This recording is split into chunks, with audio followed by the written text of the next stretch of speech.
Alright, so you can see at this point I've made a lot of progress. In fact, I'm actually done my magazine at this point. I just want to show you some of the things that I did to help you finish yours. The first thing to be aware of is that you have help on this thing. You're not creating your own magazine from scratch.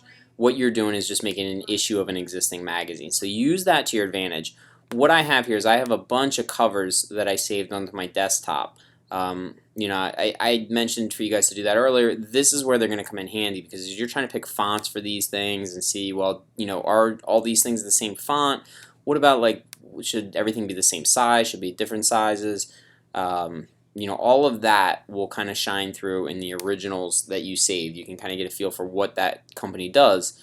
In general, they do follow some rules. You don't want everything to be the same size. You don't want everything to be the same color. You may or may not want everything to be the exact same font. Depends on the magazine. But you want some variety and some consistency. What I mean by that is if you notice some of the text is small, but it's the same size. Some of the text here is much larger, though, so that we get a variety. Now, same deal with color. I got some different colors going on here as well. And I also have some shapes thrown in, just like they do in Field & Stream magazine. Now, most magazines include some kind of shape on the cover, and then the last thing also I put on, the barcode. Field & Stream does that on the cover. Again, some magazines have that on the cover, some don't. You got to look at your magazine and figure out what they do. Also, same thing here, the website. Some magazines will put that on the front, some don't. They'll usually have it in a certain spot. Some might have like a tagline or something written in a certain spot above or below the masthead, just kind of in certain places. So use your sample ones to your advantage. The other thing I did is I actually have a folder in my project of a bunch of samples that actually referenced on my project I was working. That's how I got the barcode. For example, I just made a selection with a rectangular selection of the barcode on this layer here. I had that layer as my active layer, which is the one that I'm on. And then I just did copy. I created a new layer and I did paste. And what that does, that then isolates the barcode so that I can move it around wherever I need it. Alright, so that is how I got that done.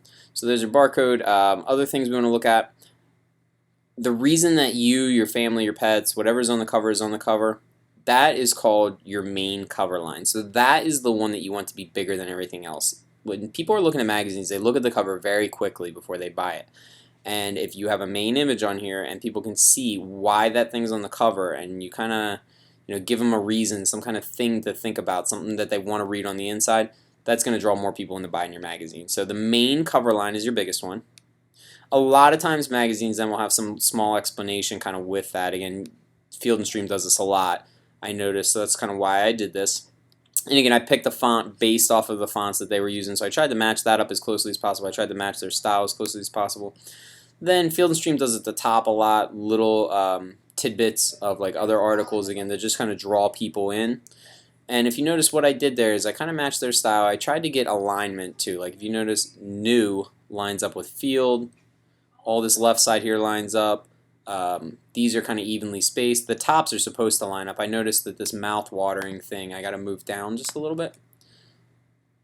And I'm using my arrow keys to kind of bump that around. So there we go. So, those little things you want to pay attention to. Now I have alignment along the bottom here.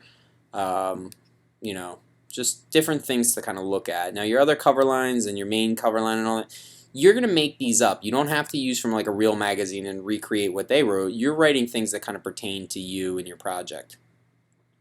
If you would like to add shapes like I did here, like I added this yellow shape in, all I did for that, I took, if we can find it here, this one. I went to this layer because I like this shape that they use. Now if I just wanted a rectangle, I could just draw a rectangle or make a selection of a rectangle and then follow what I'm about to show you now from there on out. So basically I need a selection. You could just make a rectangular or circular selection to do this if you just wanted a more basic shape. So anyway, what I did, I selected all of this, and this is the part I wanted to create. So now that I have my selection, make a new layer and go to Edit, Fill, and once you fill that, you have that fill with the color. Now what I did on mine, I ended up adding a stroke to that to kind of make the outside a little fancier, just like they did in Field & Stream. So that is kind of how I did that. Same thing for the vertical lines. I actually just made a very skinny rectangular selection, filled it with a color, and then I just kept stretching it out with Command T and just transformed it to the shape that I wanted. So that is most of what's happening here. I also then used layer styles where appropriate to kind of match that original magazine. So you got to do a lot of detective work here. You got to look at a cover and see, well, they don't really do much with layer styles in Field and Stream, but if you look here, if I would have did this circle, and you can kind of see a little bit along here too, there actually is a little bit of a drop shadow along here, so you kind of have to do some detective work and really look at the magazine you're doing. Now if I wanted that plain white rectangle like this behind these, I could do that very easily on my project. What I would do, easiest way would probably be a selection where I want that color to be. Again, create a new layer and just fill that with a color. Let's go with a color other than yellow just so you can kind of see it. Let's say we picked white. Alright, so then if I throw this behind my text, I'll see it. Alright, so I'm kind of too far back now. I'm behind the, or I'm sorry, that's part of my clipping mask, that's why. So anyway, if I had that in the right spot, I'd be able to see it. I'm just trying to move quickly here. So there we go. So you can see, you can make these shapes as you need them. You can put them in front of, behind things. If you want a different color, say I was done this, I will go back and I decide I want to change the color. I could just select pixels for that layer, and then I can do edit, fill, and pick a different color. So again, that's ways of doing shapes. The other things that we looked at, we did our main cover line. We said just make that big basically and follow the fonts that they use.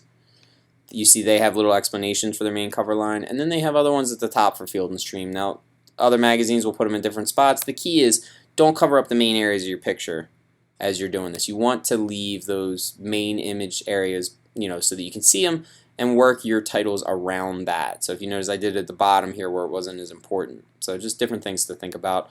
As far as I keep referring to layer styles, what I mean by that, those are in our layers panel, the FX button to get like drop shadows. You'll see on a lot of things, strokes you might see, outer glows you might see on some of your stuff. So just try to make it match that real magazine. Good luck.